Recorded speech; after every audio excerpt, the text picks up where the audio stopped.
Okay, looks like we've got a good amount of participants logged on. So good afternoon and thank you for joining us for today's webinar, The ABCs of the Hemp Industry.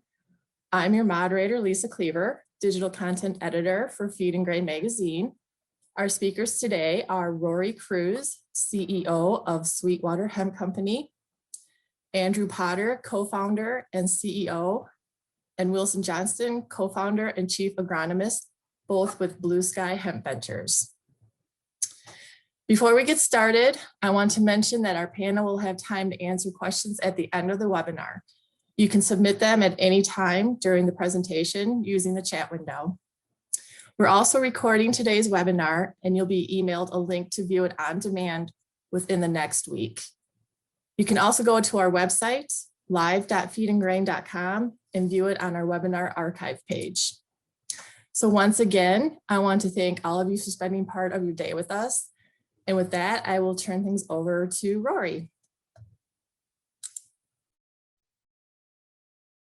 Yeah, I think what we'll do, Rory, is move on to Andrew first and then try and figure out what's going on with your sound. So let me fast forward to your slides, Andrew, and we'll get started there. Sorry, guys. Thanks for your patience.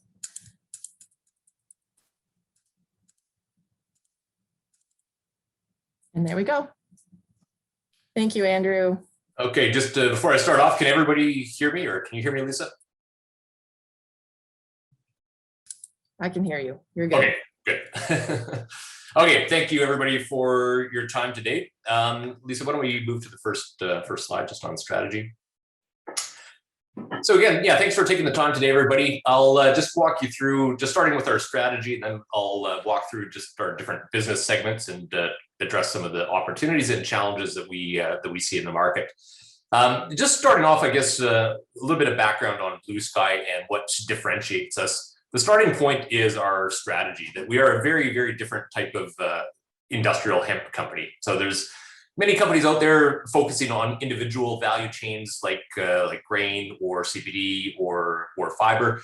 But what we saw from the get-go back in 2017 when we founded the company was the opportunity to pursue what we call whole plant utilization. So again, just for background for everybody, this is probably a little too basic, but I'll go through it quickly anyways. But one of the key things with industrial hemp that you have to realize is that the plant itself has three fairly distinct value chains. So the first is the grain value chain, or the food value chain, where we're taking that food and turning it into superfood products like hulled hemp seed oil, and different grades of protein powder. So just for background, that value chain is fairly well established, especially in Canada. It's been, hemp foods have been legal in Canada and have been a decent sized business for well over a decade. The second value chain is really, I guess, the nutraceutical or the CBD value chain.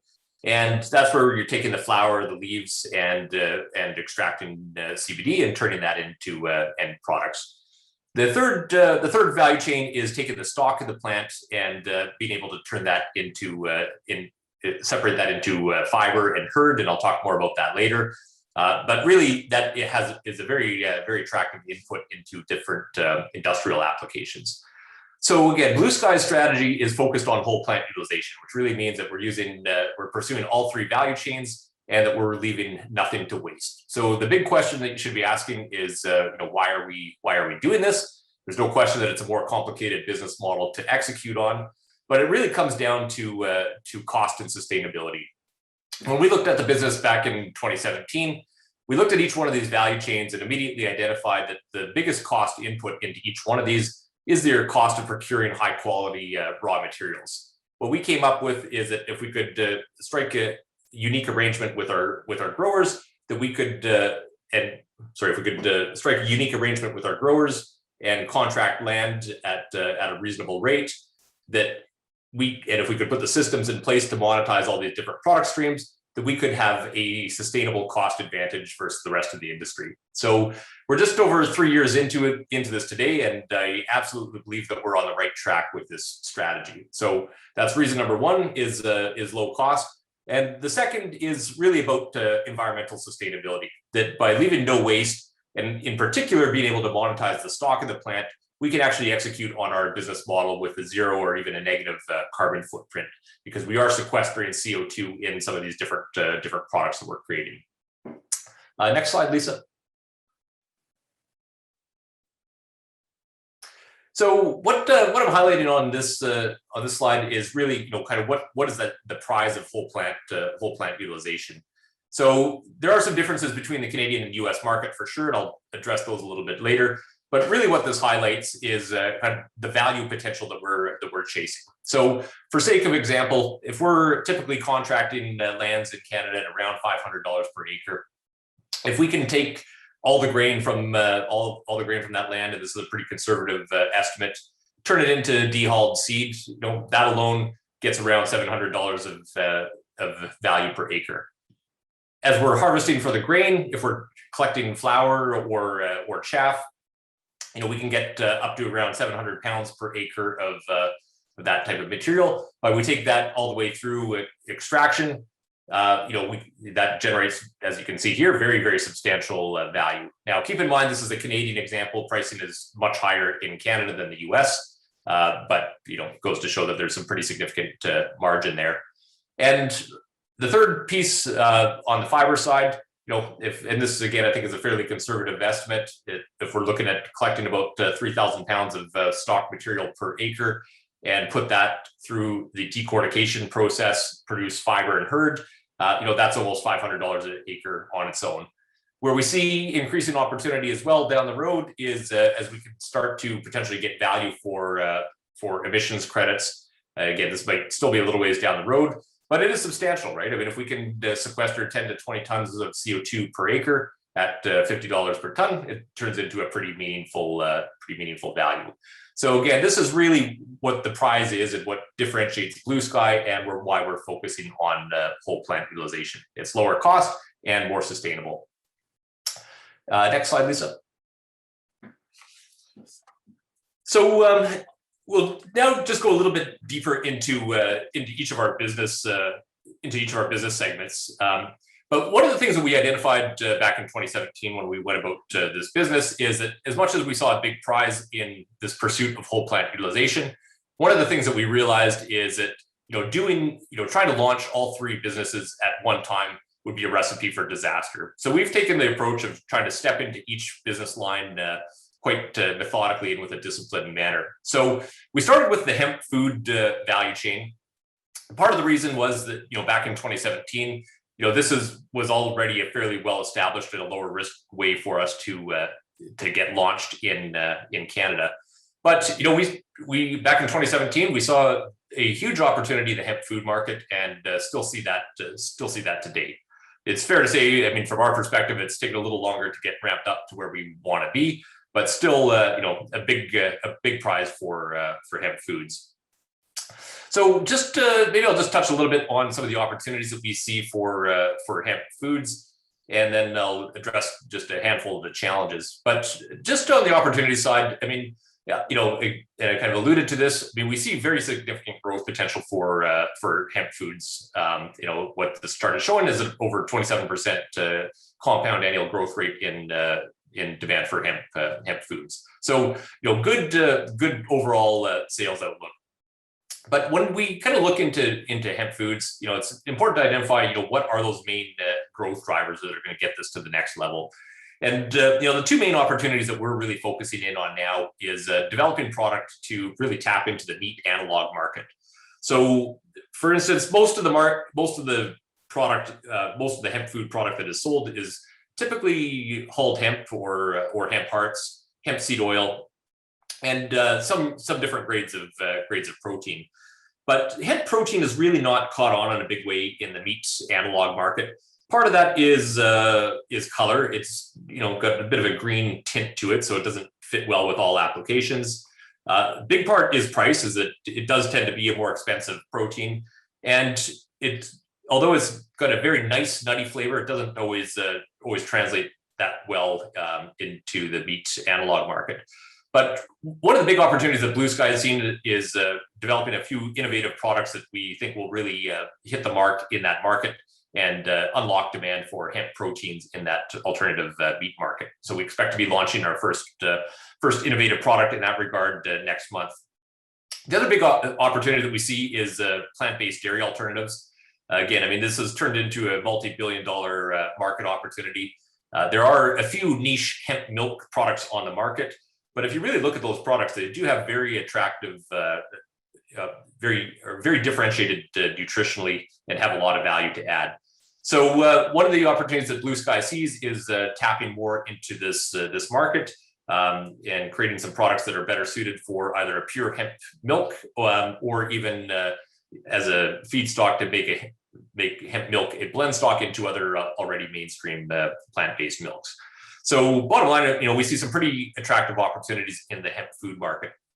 Just on the challenges side, just to keep this brief, I'd say the two biggest challenges are number one, that hemp foods tend to be fairly expensive, and because of that are still very much seen as a niche product. Again, part of our mission at Blue Sky with our focus on whole plant utilization is to have a structural cost advantage where we can bring down the end sale price of these products and get them to be more of a mainstream product.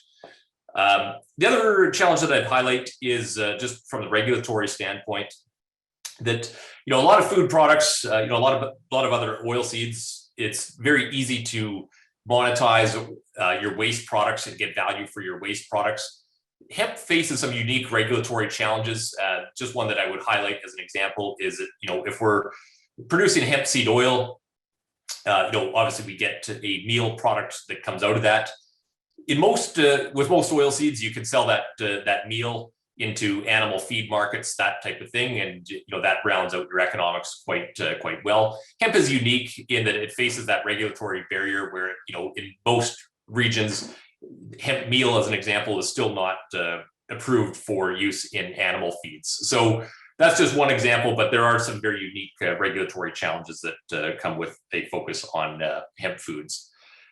Lisa, why don't we jump to the next slide, and I'll turn it over to Wilson to discuss this one.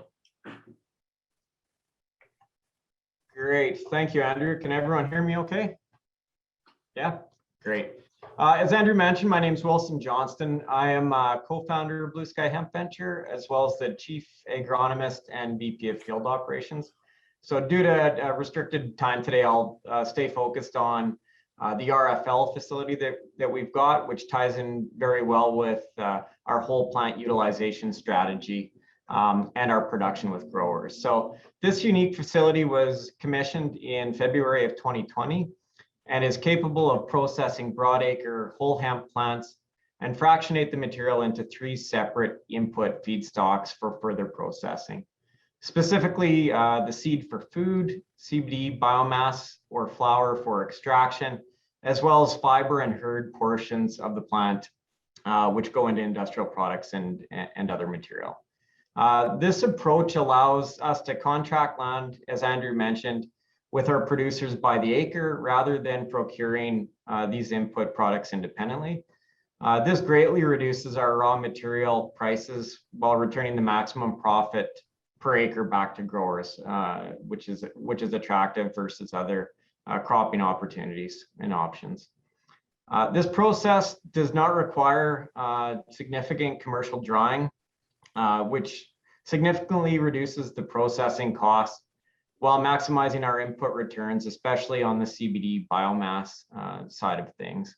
So, in general terms, our RFL system reduces the plant biomass by 50 to 90%, while increasing the potency 1.5 to 4 times the original input potency. This makes for the most efficient input material allowable for our extraction facility in Saskatoon.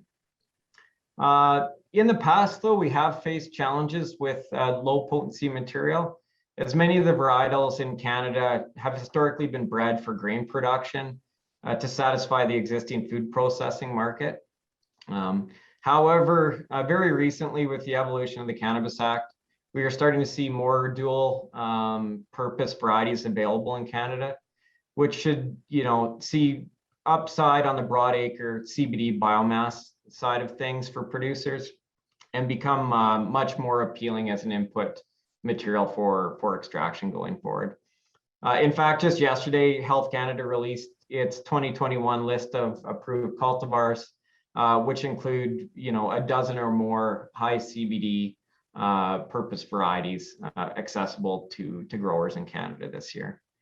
So with our RFL facility on stream, Blue Sky will be very well positioned this year to capture the value of those higher CBD strains while maintaining the optionality for seed collection and fiber products into our other business functions. So that was very brief, and I'll be available to answer more production questions later. But for now, I'll turn it back over to Andrew to walk you through the rest of the presentation. Perfect. Thanks, Wilson. Lisa, let's move to the next slide, please. Okay, so we'll so now that we've covered the food and our biomass collection, I'll turn our attention to the CBD extracts. So just a little bit of background first, because I know a lot of this audience is from the United States. The important point to emphasize here is that Canada is a very, very different market for CBD than the US. So for further background, Canada probably got its start earlier than most regions in the US in terms of industrial hemp in general. But as Wilson flagged, that was really a focus on hemp grain production. So that's been legal since around 98 or 99. So most of our industry is built around hemp grain production. So that's one difference. But the other major difference is the regulatory environment, is that CBD in Canada is entirely regulated by Health Canada that treats CBD the exact same as a THC product. So if you're producing CBD product, even from low potency industrial hemp, it has to be produced in a Health Canada licensed facility. And to get that Health Canada license is no easy feat. We just got through that process in September 2020 when we had our license issued, but it was about a 1.5-year process to get that license. And what it involves is actually building your complete facility before you can even apply for the license. So for a typical producer, that means spending millions of dollars before you can even submit your actual license application. So it's a very, very different regulatory environment than the United States, where our understanding is producers can typically be in operation fairly quickly and don't have that high level of federal oversight that we have. So that's the background, though. We did make it through this. Again, we got our license in September 2020 and have been producing a full range of CBD crude, distillate, and isolate since that point. Just to go into the challenges and opportunities, the challenges, as you can probably guess, is red tape. So I think I just highlighted probably the best example of that in terms of the whole licensing process. It's a long, arduous process for what we see as a very low risk product, that being CBD. There's lots of other challenges that we've experienced over the last 6 months as well, just kind of getting ramped up. Nothing that nothing earth-shattering and insurmountable, but still lots of annoyances along the way. One of the big challenges that we see in Canada, and I think a lot of producers are seeing, is just a lack of standards on the lab side. So trying to get accurate potency tests, accurate tests for pesticides, all that kind of stuff. It's highly variable from lab to lab, which makes it awfully challenging both for consumers to understand what they're really buying, but it also makes it challenging as an operator to really dial in your process when you're getting different and sometimes conflicting results depending on the labs. So again, in the big scheme of things, these are fairly minor challenges, but going into an industry like this that is still this immature, just want to flag those as examples of some of the things you would encounter along the way. But certainly what we see, though, is more opportunities and challenges in the CBD market. One of the biggest opportunities in the Canadian market is deregulation of CBD product. So it's pretty widely expected that in the coming months that Health Canada is going to deregulate CBD. And what is anticipated is that CBD would still be required to be produced in a Health Canada licensed facility. But really what they'd be clearing the way for, though, is using CBD as a mainstream ingredient and having CBD products available in most retailers across the country. So far and away, that's the biggest opportunity that we see in the CBD sector in Canada. Just in the interest of time, Lisa, why don't we jump to the next slide? And just to round out kind of this vision and this journey towards whole plant utilization. Again, we've talked about the food, we've talked about how we collect biomass, we've talked about how we extract the CBD.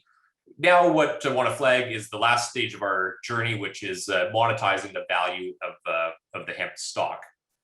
So just for background, the hemp stock really has two different product streams that come out of it. So typically what is done is, farmers are going to bale up the stock, but it has to go through a special process, most commonly known as decortication, which is a mechanical process that separates these two product streams. So the highest value product is the hemp fiber that comes from the outer part of the stalk.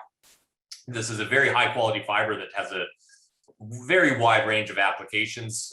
Probably most commonly known for textiles and rope and that kind of thing, but goes well beyond that. Great feedstock, even for advanced building materials, can be used as a fiber, a more sustainable fiberglass replacement. So you've got that fiber stream coming off.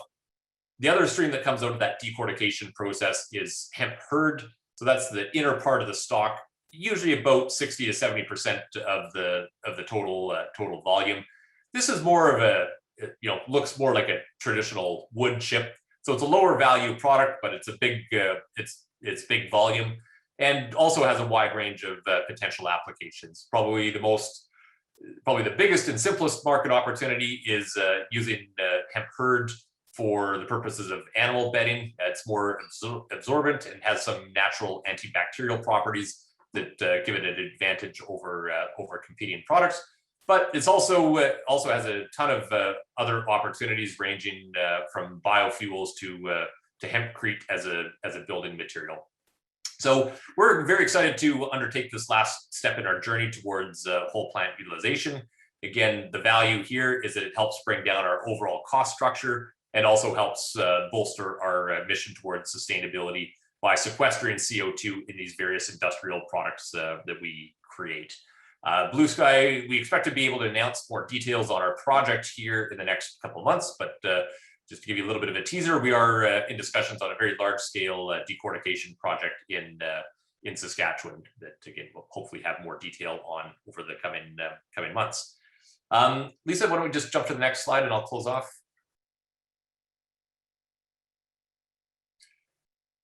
And yeah, so just to close off, and the last slide I was going to address was the differences in Canada versus the US. I think I have touched on most of those along the way, but really when we step back and look at it, in the hemp food value chain, Canada and the US, no significant differences in the big scheme of things in terms of adoption and availability of hemp foods. Same thing on the hemp fiber side. Both markets have fairly similar levels of regulation. But it's that CBD market that is just a very different world in Canada versus the US. But even that said, we absolutely believe that our model of whole plant utilization would translate very, very well to US opportunities, and probably even more so in the US, where CBD prices have come down so much more, where getting value out of the whole plant probably has an even bigger impact in the US than it does in the Canadian market. But with that, I will close off. I apologize, I went a little bit just longer than intended, but we'll be able to circle back with questions at the end. Thanks for your time. Great, thank you, Andrew and Wilson. That was a lot of good information. So I think what I'll do now, Rory, I'll try you again and see if you're working yet. So I'll back up the slides to start Rory. See if he's available here.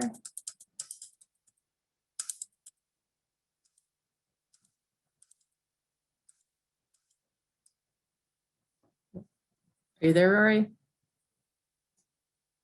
Nope, I think we've lost Rory.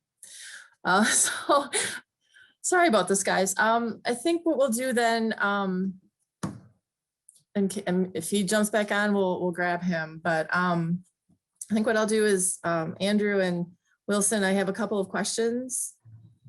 And if you guys want to hop back on and we'll just, ask those and go from there. So the first question I have, how is hemp best harvested? Good question. And Wilson, that sounds like it's right up your alley. Sure. Yeah, the harvesting of hemp is an interesting endeavor. In Canada, due to the different varieties that we've had access to here, a typical hemp plant can grow anywhere from 3.5 to kind of 12 or 13 feet, right? And so the way that we go about seeing that material can vary widely, to be sure. All the other considerations also are whether we're harvesting that crop for seed only, or if we're trying to capture the flower value, the CBD biomass value as well. And so typically what happens in Canada is hemp is combined with a draper header and a conventional combine. We're trying to take that seed moisture off sort of between 10 to 16 or 17% moisture. Because hemp is an oilseed type crop, it does require drying for safe storage. So we do have to get that down below 10% moisture by volume. So air and heat are quite often used immediately after the crop is taken off. Cycling of bins can also be useful for longer term storage as well. But yeah, typical draper header, conventional combine. And then there's some really interesting technology and techniques around collecting biomass from the field. So a lot of the time, there's a combination of sort of blower systems and chaff carts that we can collect that biomass material and take it off for further processing. So, important to talk to processors about how they require certainly that biomass material, but typically in Canada on broad acre production, that's how we're looking at harvesting. I know there's other systems in place when we're talking about orchard style production that are more like rack drying and using large industrial dryers. But here in Canada, certainly with Blue Sky Hemp Venture, our harvesting techniques are more in line with other large broad acre crops.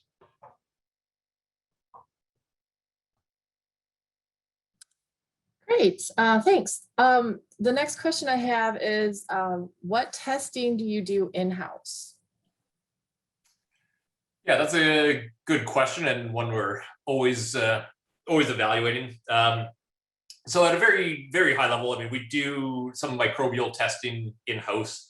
We do some potency testing in-house, fairly basic setup. But the challenge we've had with the internal potency is it just trying to correlate that to results that we end up getting back from third-party labs for our official C of A's or certificate of analysis. It just has not historically correlated all that well. So that's one of the biggest challenges that we're facing right now, is just trying to make that decision in terms of do we want to, does it make sense to double down and add additional internal testing capacity, or do we just leave that to third parties? I think certainly it would be great to have full scale HPLC and do more accurate internal potency testing in-house. That would certainly help in terms of fine-tuning operations and getting results back in a quicker way. But it still leaves you needing to get a third-party potency test for any C of A you put out there. So it's a lot of money to pay for for just an internal process tool. So it's a challenging question, but I'll leave it there. Great. Is there an odor nuisance concern from the processing facility? I think the short answer is no. We haven't had any material issues with that. I think one thing that's very different about our process is, again, our process starts really with the collection and this RFL process that Wilson described. So that RFL, again, is where we're taking the biomass, whether it's bales or loose chaff, and high grading that into extraction ready ready biomass. All that is happening outside of our main facility. So it's kind of happening in our, what we call our satellite facility out in Rosetown. So it's kind of on farm, away from anything. But even there, we haven't really had any odor issues. On the extraction side, which is in our extraction operation, is based in Saskatoon, in city limits. Occasionally very minor issues, but nothing of concern, and nothing that neighbors have ever complained about. But Wilson, I don't know if you have anything else to add on that. No, in general terms, that's right, Andy. Yeah.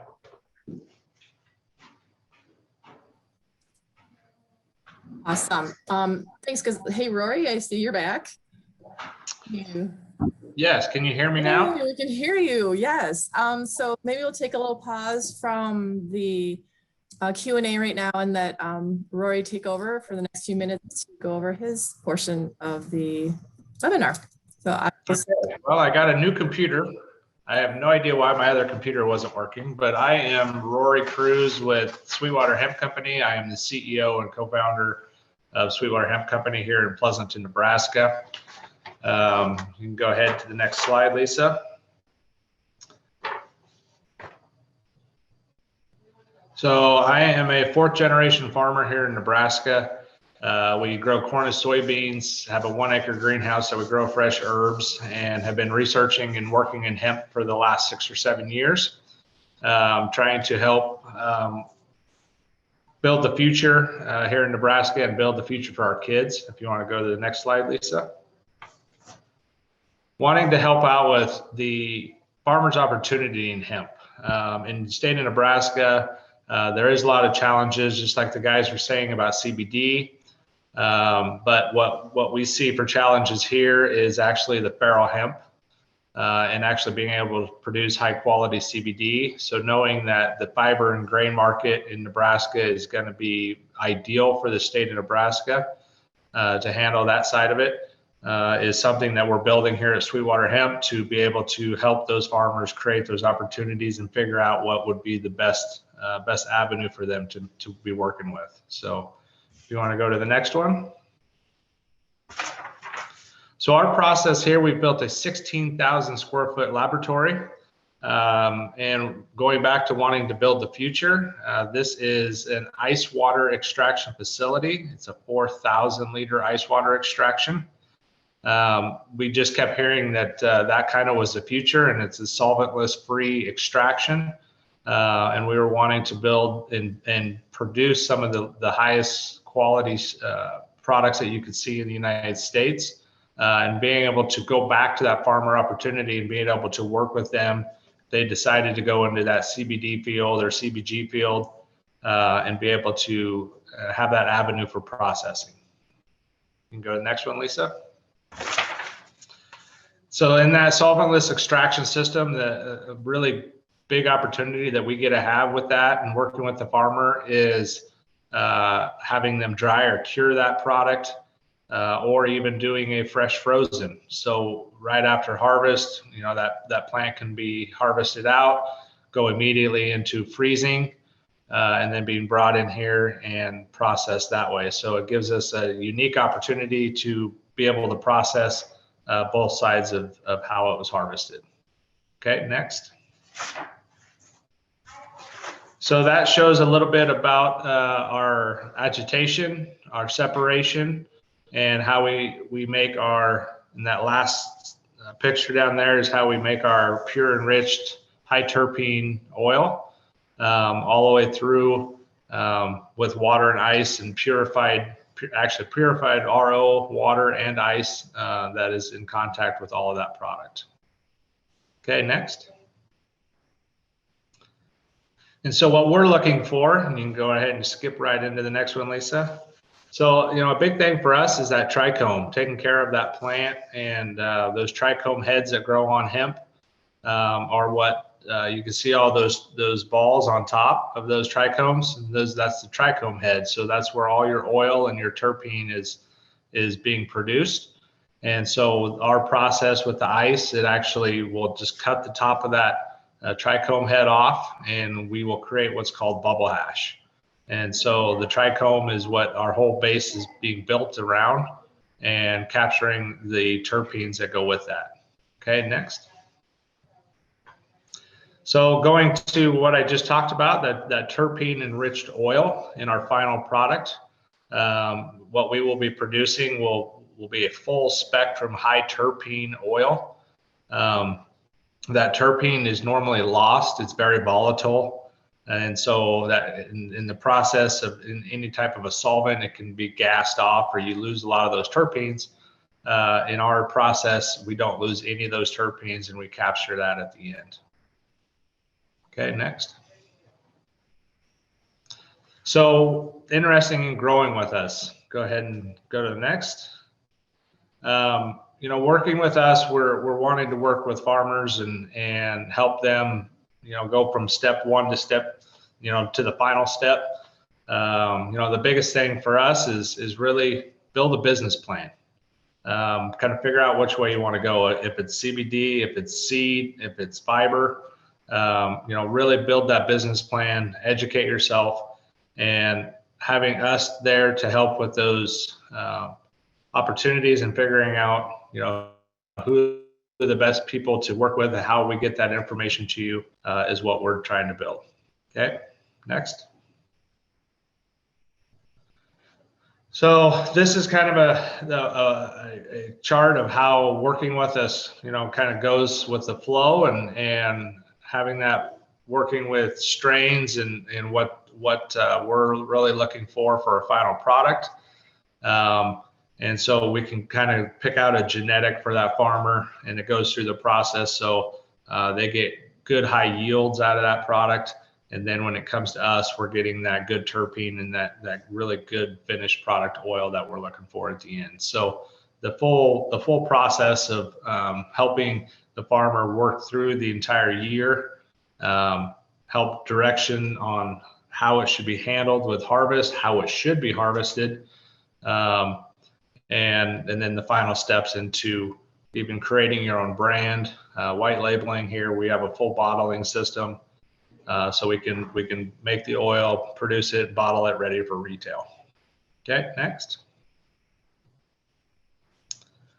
And so that was really, really fast. So yeah, anybody that has any questions, love to answer them. Great, thank you, Rory. I'm so glad we were able to get you back on and get your presentation out there. We do have a couple more questions, and I think this can be for all three of you guys. What kind of equipment is used for post-harvest processing? Conveyors, shredders?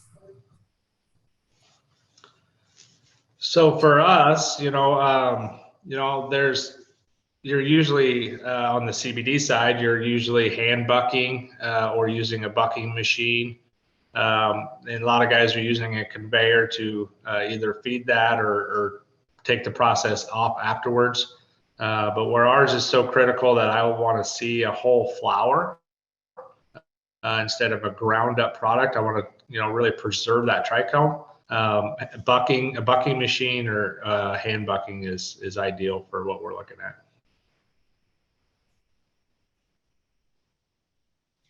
Yeah, in our process, it sounds like is maybe a little more industrial.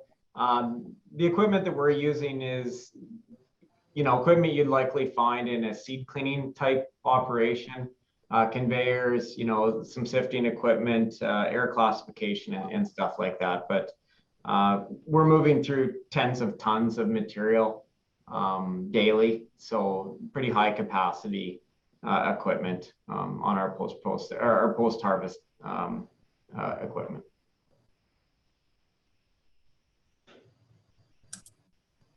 Okay, how do you currently find processing equipment suppliers?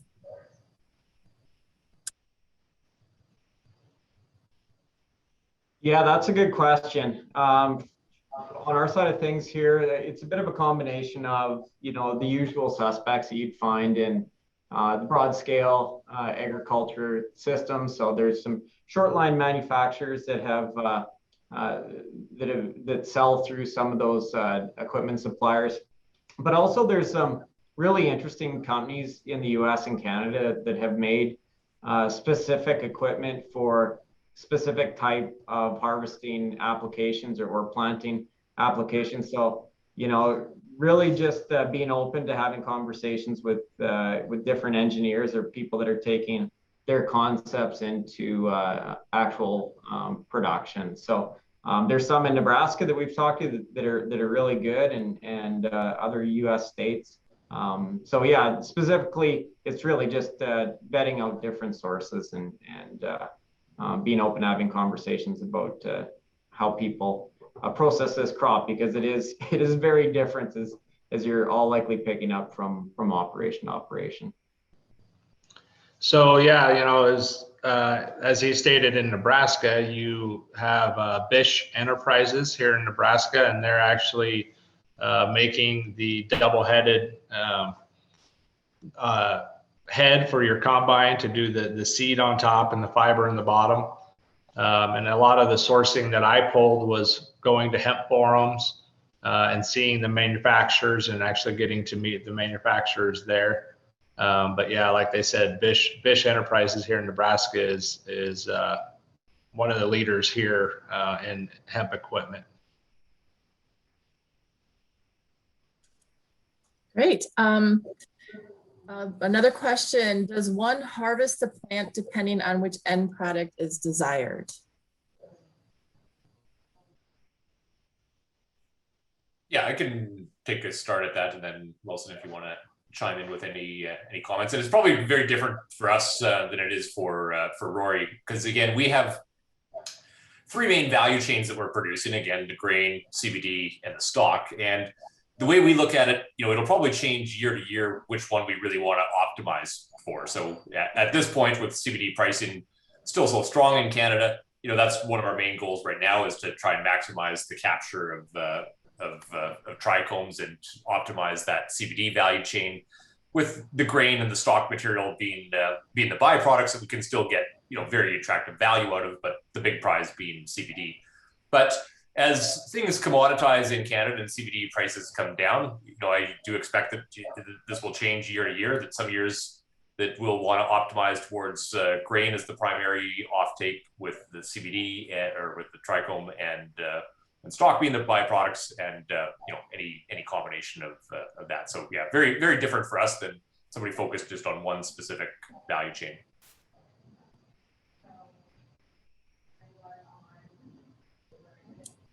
Thanks, Andrew. I guess we have time for one more question.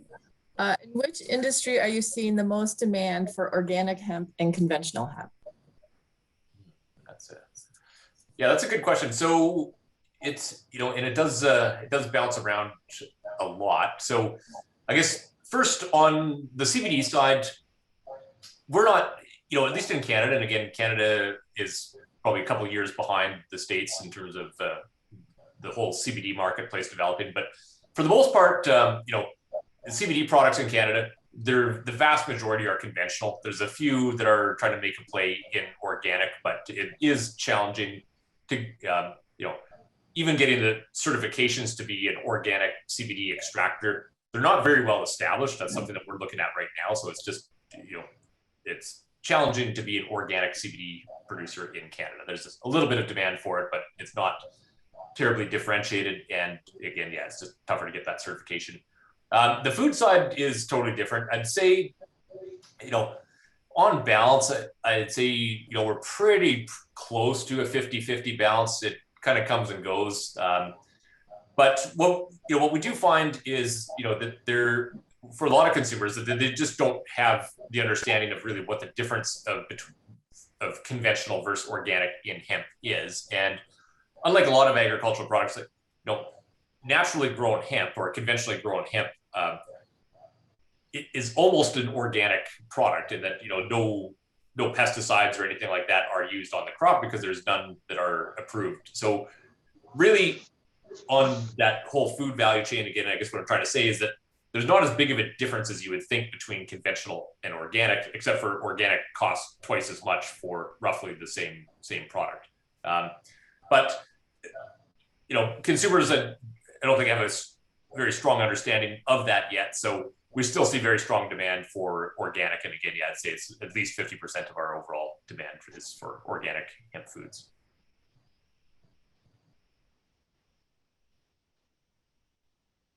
Well, you guys, thank you so much. I really appreciate you taking the time. Rory, I'm glad we got you back.